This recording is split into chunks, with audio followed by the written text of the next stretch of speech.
Jean-Sébastien Petit-Demange, Oui, toi moi t'as aussi, envie de j'avais voler juste, aujourd'hui, hein. juste pour le plaisir envie de vous faire quitter le plancher des vaches, Ouais. ce qui au pays de la Salaire est quand même un comble. Et on va prendre l'avion, du coup, mais l'avion cette fois, pour Ouais. aller observer d'en haut, sans les oiseaux, mais avec un paysage divin, les courbes douces et veloutées des monts du Cantal. Alors au programme de ce vol, Aurillac, Saint-Flour, le viaduc de Garabi et le barrage de Grandval. Il n'est point besoin d'armer les toboggans, il n'y en a pas. Il n'y a pas de porte opposée, mais moteur.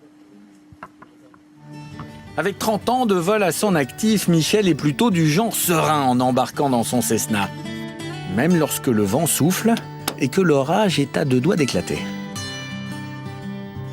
Amateur des monts du Cantal, aujourd'hui, le mauvais temps ne lui permettra pas de survoler les volcans. Un amas de nuages reste accroché à l'horizon. Mais qu'importe, la région possède bien d'autres atouts. Et Michel l'a décidé, il va prendre son envol, quitter le plancher des vaches et prendre un peu l'air. Eh ben, c'est une passion qui m'a pris dans les années 80. Et donc j'ai commencé à apprendre à voler. Et maintenant, ça fait partie de mes jeux favoris, dirons-nous. Hein.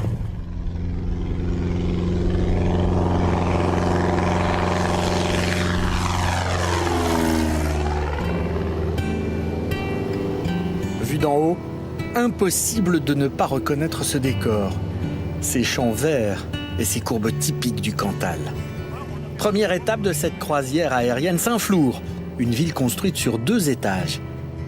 La ville haute est située sur la Planaise, grand plateau volcanique du Cantal à 900 mètres d'altitude.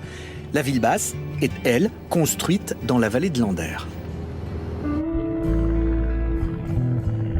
Un coup de gaz vers le sud et nous rejoignons le viaduc de Garabi, situé sur la commune de Ruine-Margeride.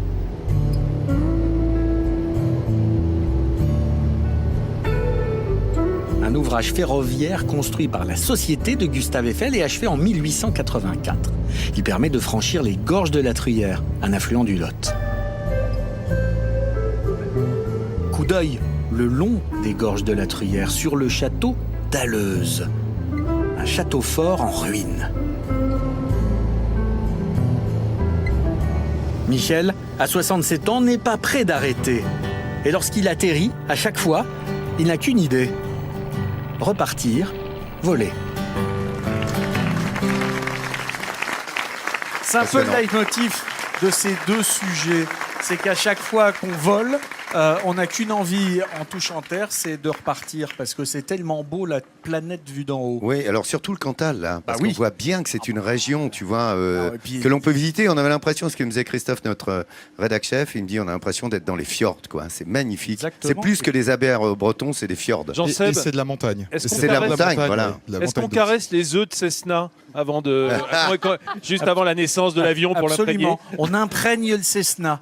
Tout à fait. Ouais, ouais. Mais tu sais, Laurence, ces montagnes douces, cette moyenne montagne, elle a des courbes assez rondes, assez généreuses, assez féminines même. Et puis, ce que j'aime bien dire, c'est qu'on a beaucoup de ciel ici. Quand il est gris, il est gris. Quand il est bleu, il est bleu. Mais dans les Alpes, même si j'adore les Alpes, eh bien, on est souvent encaissé dans une montagne. Là, on a Là, du ciel, oui. un horizon. Il y a un horizon, voilà, qui Ouais. est limité, qu'on peut découvrir ici quand on est en l'air. Tu voulais rajouter quelque chose, Jean-Seb? Du tout, juste que c'est beau. Ouais, c'est juste sublime, Voilà. comme dirait Petit-Demange. C'est vrai que ces images, elles sont à tomber.